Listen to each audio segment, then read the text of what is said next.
Welcome to Capitol Hill Mixtape, presented by RIAA. I'm your host, Tom Cleese. This is the first in a series of interviews where I'm going to try to learn more about the people who represent us in Washington, D.C.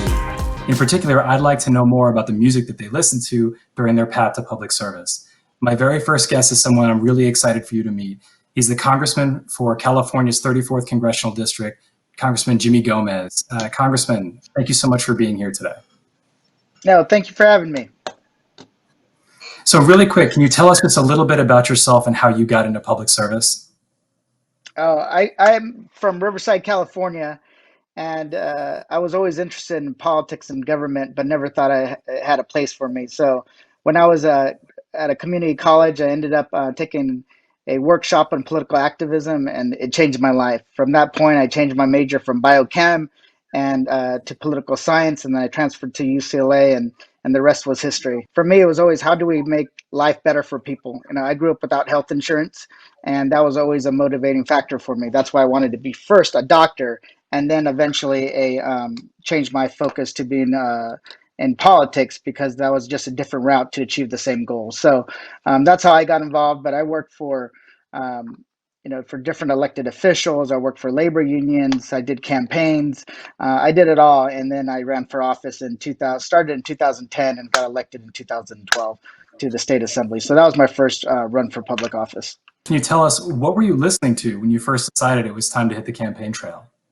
I always listened to a variety of music, but I always listened to musicals, and I love musicals because they tell a story, right? And for me, where my love of musicals came from first was the fact that I didn't have cable television. My family didn't go to the movies because we didn't have a lot of money. So the entertainment we had was just basic, broadcast television, Channel 5, Channel 7. And there was always this program called like the Family Film Festival. So they would show like West Side Story, Evita, and all these different television musicals. And that's where I kind of got my interest. But they tell stories, right, about either an underdog making it, pulling themselves up by the bootstraps, or just a love story. So I can relate to a lot of those musicals. So from Evita to West Side Story to rappers like Eminem. When you're like trying to pump yourself up to run for office, you're always looking for inspiration. And for me, it was partly one. I listened to Eminem's that song. What is it? One Shot, right? Lose Yourself. One Shot. Yeah, Lose Yourself. And it's kind of like, when you're running for office, it's a lonely place, especially when nobody believes you can win. And you have to kind of just go in it and just think about what you're going to do. So that year, I was really listening to just a lot of different music to keep myself motivated. But then when I was in the middle of the campaign in the summer of 2012, one of the big songs of that year was, Carly Rae Jepsen's, what's that song? Maybe, Call Me Maybe. Call Me Maybe.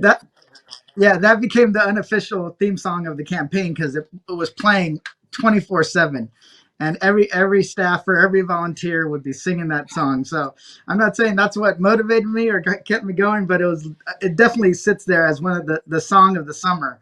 And then when I ran for Congress, this was what was funny is that year it was I won in a special election, so it was spring of 2017, and spring of 2017 we're listening to it was Despacito. that was the song everybody was listening to.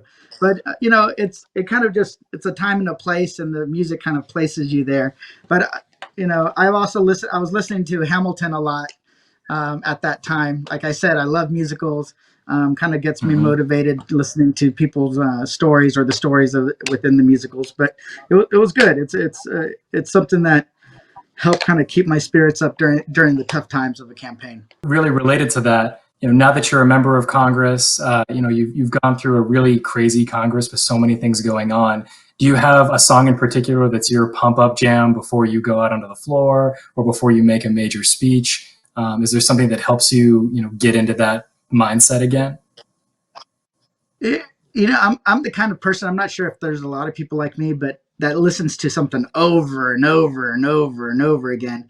And like the one I've been listening to, I listened to it a little bit when I was in the running, But I really, once I saw the musical Hamilton, I really did listen to that quite a bit, especially just kind of the story of Alexander Hamilton and being an immigrant, wanting to be part of this country and its history, taking taking risks to do something that was big, even if you were wrong or even if people demonized you. So that I think a lot of people can relate to that song and to the music in that and then it ties back like in the last 4 months during the coronavirus. You have to listen to some music that just picks you up, right? I saw a kid, little boy, singing a song, Three Little Birds, right? And he was like, everything's gonna be all right. And I just started listening to that song kind of every few days during the pandemic, right? And then I would also listen to like Louis Armstrong, "It's a Wonderful World," right? To remind myself that yeah, it's a tough place, especially during this pandemic, but it's still an amazing world we live in, and things are going to be okay, and we're going to get by through this. But it's hard to sometimes see past it. But I love music because it does can can can change your mood and either reflect your mood or change your mood depending on what you need. There's an entire generation out there that is becoming politically active and they're seeing what's happening in their communities. They're having the realization you had that maybe they want to get involved.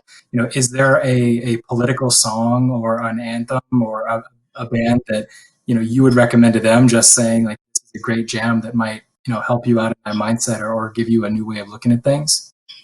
So it runs the gamut, right?